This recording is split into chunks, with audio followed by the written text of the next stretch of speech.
What is good, everyone? Today's video is going to be a Q&A. You can see some of the questions that I'm going to answer today on screen right now. I'm also going to, kind of vlog my day. We're going to do a hypertrophy based upper body workout and we're going to have a good time. So let's get into it.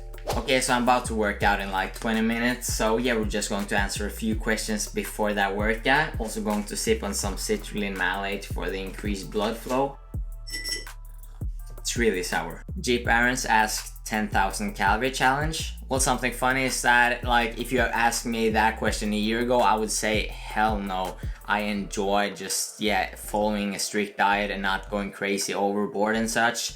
But I was very fat before, so I am a fat kid at heart, so I do love me some junk food. And as well, we're not that far away from 10,000 YouTube subscribers, so I feel like that's kind of like a video I just have to make for 10k subscribers, I feel like it's almost not right to not do it when I hit 10k YouTube subscribers, so we're probably doing it then. FDN asks, do you use BCAA for cutting?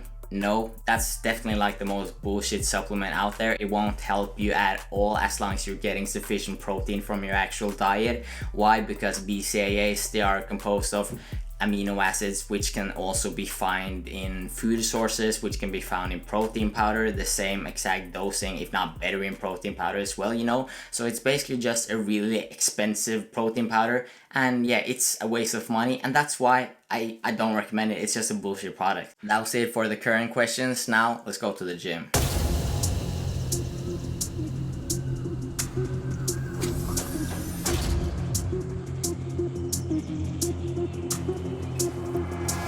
So we've now just arrived at the gym. We're going to be doing a hypertrophy upper body session. It's going to be a nice ass session.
Okay, so we just wrapped up that workout session, and it was a really solid session. I actually met someone who recognized me from my YouTube channel, so that's pretty sick. So if you're watching this, shout out to you, man. And since I'm driving right now, I can't really check the questions, but I just quickly want to say I appreciate everyone who supported me lately. Like, I've been in a really bad mindset now that the gym has closed and like a lot of other stuff going on in my life as well. I just felt like life was pointless, and that nothing fun is happening. Like, every single day I just wake up, stare into my wall, and then go to bed. Like, nothing exciting at all. But what has really helped me has been like the amount of support I've been getting, and people DMing me. I'm not saying this like to get you to actually DM me and stuff. I'm just saying I appreciate it, you know what I mean?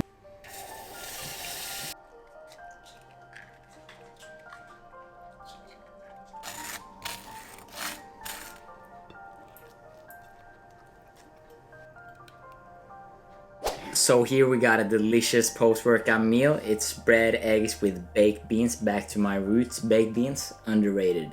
I'm going to enjoy me this meal. Then I'm going to go for a walk because I'm trying to get my daily steps in. I'm trying, okay? And after that, we'll continue the Q&A.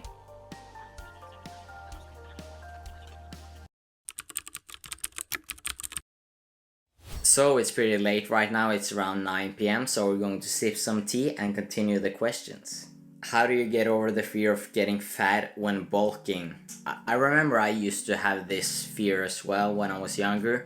But the thing is that if you know how to bulk properly, meaning to gain muscle without a ton of unnecessary fat, then you literally, then you won't look fat, and in many cases you can even look better, because let's say you're lean bulking, let's say you're eating in a small calorie surplus, like 5 or 10% calorie surplus, you're literally going to look better in most cases, because you're mostly going to gain muscle mass, which is going to make you look more defined, even though you gained a small extra fat. So yeah, as long as you don't dirty bulk and go overboard, then you're actually going to look better, especially if you're starting out pretty lean. I can guarantee you that. What resources did you use to gain nutrition and muscle building knowledge? Well, as most of you know, I started when I was like extremely young, like 12. So at that time I just learned everything from YouTube or from bros in the gym or my brother who trained a bit, etc. As my bodybuilding career got further on, got more serious, then I started to get into more like good resources, and not just listening to every single bro on YouTube, like for example all of these guys with good genetics but clearly don't know shit. If you ask them a question, they just have good genetics, and that's not to hate. Since I didn't have the best genetics, and since I did so much work and I didn't really see the results, I just wanted to make sure that I actually got the best results that I possibly could. At the beginning, it was that I just listened to credible people and people that actually knew what they were talking about, such as Mike Israetel, such as Brad Schoenfield, such as Eric Helms, and all of the top scientific guys in the field of building muscle, basically. And after that, I also read a few books. One book that I do want to recommend, or two books which I think are the best. I get that a lot of people think reading books is boring, but if you read this book, you're going to know so much about building muscle regards to the science, what the scientific evidence points to today. And that book is, I think it's called The Muscle and Strength Pyramid. There are two books. One is about training and one is about nutrition. The books are written by a guy called Eric Helms, who's one of the top guys in the industry when it comes to the scientific field of building muscle and protein and all that good stuff. So I highly do recommend that book if you want to geek up on it. Even if you don't want to do that, just follow credible sources. Don't watch people with, or of course you can watch people with great genetics, but don't take their advice. They didn't have to implement the same strategies that you have to implement if you aren't blessed genetically in that category. I haven't spoken about this a lot, but actually one of my goals with YouTube is to be one of the resources that people in general, but also younger people, because there's a lot of young people who has blessed genetics, but they don't really provide informative good stuff in my opinion. So I want to be some of those younger dudes who actually provide quality information. Since I've watched YouTube my entire life, pretty much since I was 12 years old in the fitness community, I know that there is a lot of bullshit out there. So I don't want to be that guy, so I hope I'm not. Next question, dream physique. Well, when I go to the gym and I get a pump and I look in the mirror, that's my dream physique.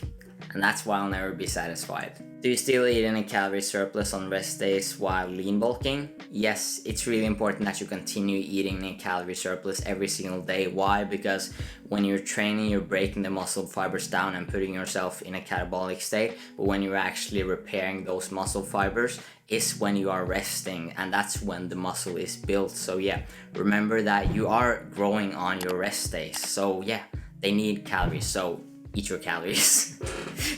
Workout split for bulking. Well, there's a ton of splits that you can do for bulking, like bulking and cutting. That shouldn't change your workout split. The reason why we change workout splits is because we have to adapt to our new volume that we need in order to grow. So in the beginning, you need less volume. And when I say volume, I'm referring to weekly sets. You need less weekly sets to grow. And as you get more experience, your body gets used to that. So you have to increase the volume to continue growing, at least to a certain extent. So that's why when you're first starting out in the gym, you only need to go to the gym 3 or 4 days a week. Hence why my beginner program is a 3 times a week beginner program.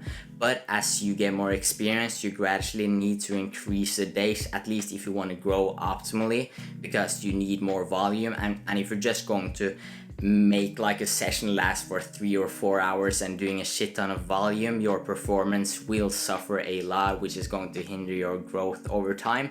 So that's why we change our workout splits, because of the increased volume or other like lifestyle factors, obviously. But yeah, if you're in it for optimal gains as I am, that's mainly why we change workout splits. So yeah, a lot of workout splits can work. I've made a video on this, so check that out if you want more detail on that. But to actually give you some sort of valuable answer and not just beat around the bush, I want to say that for beginners, full body 3 times a week is an amazing split. And if you're more experienced as a intermediate lifter such as me, my favorite in those circumstances would be a 5 days a week, which follows a 2 times lower and 3 times upper. So yeah, I have talked about that in a bit in the past, but I'm actually making a workout program for that split specifically in the future. And I also got a question which covers that, so let's get to that. When's the 5-day workout program dropping? So it's referring to the split that I just mentioned, the 2 times a week lower, 3 times a week upper. I've been working on this for so long, probably a year,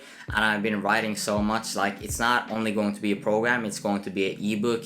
It's going to have a progression tracker installed with it. It's going to I've just spent so much time on it, and I really just want to make it perfect before I talk about it. Obviously, like, if a program isn't specifically customized towards that individual, then it's not going to be optimal for them. But as a general program, I do genuinely believe that this is going to be the best program out there. We can save that for a future video, but probably in like 1.5 months it's going to drop, to answer your question. Next question, any tips on how to fill out your pecs more? I don't know why I did that. But yeah, basically you have to cover everything that you can cover in order to get like the best out of the both worlds. So you got to make sure that you're doing enough volume, enough weekly sets to see the optimal growth. Remember, there is such a thing as too much, so make sure that you're not overtraining, but you have to figure out your weekly volume, and you're going to train either to failure or a few reps shy away from failure. Specifically how much is a night or day difference. Just make sure that you stay between that range. And when it comes to exercises, make sure that you do exercises that stresses the muscles in different angles. So what do I mean by that? For example, on the bench press, when you are at the top range of the movement, you're mainly using your triceps, and there isn't a lot of tension on the pecs. Even though it's going through its range of motion, most of the tension is on the tricep and front delt of the shoulder. So mainly you should compose your exercises of a pressing movement, but also some sort of flight to get that tension at the top range of the movement, so that you can recruit all of the muscle fibers. I'm also covering like everything regarding that in my ebook. Like, my ebook is going to not only talk about the training program, but literally everything you need to know in terms of building muscle. Is going to talk about training, nutrition, sleep. Okay, I'm gonna stop plugging it now though. Next question. Not a question, but thanks for the daily motivation, especially during quarantine. Keep grinding. I do appreciate that a lot, bro. I also got like a few other messages similar to that. I appreciate all you, so thanks. What supplements do you use, and what's your diet consist of? Well, I actually do not use a lot of supplements. I only use protein powder sometimes and pre-workout sometimes. I don't use creatine, I don't use any sort of multivitamin, I don't use any omega-3s, and I don't also use any scam supplements such as BCAA S, which I talked about, and there's a ton other which again just be thrown in the trash. Almost everything you can get in your diet if you just have a varied and healthy and nutritious diet.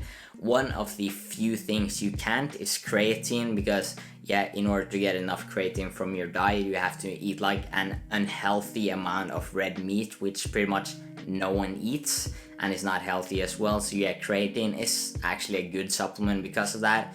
And for example, like protein powder, you can of course get enough protein from your diet, which is going to make protein powder be useless essentially if you're hitting your daily protein intake. But it's convenient as hell to just take a scoop of protein powder, and it's also actually cheaper per gram of protein in most cases. So those are some great supplements. Kind of not your question though. Marcel asks, still natty?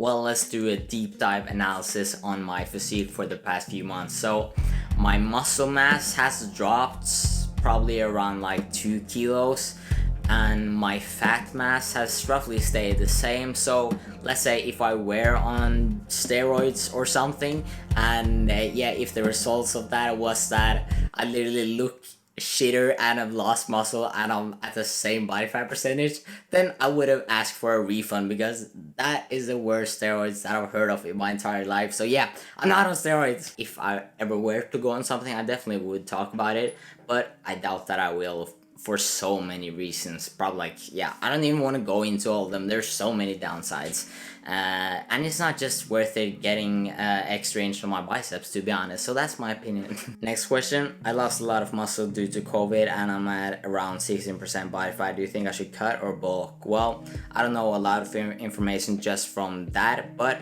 16% is within the healthy range. So like, to be honest, it mostly comes down to your self-image, and if you're fine with you being 16%. What I would say, since you said that you've lost a good amount of muscle mass, then muscle memory is going to kick in, which is a science-based thing. It actually does exist.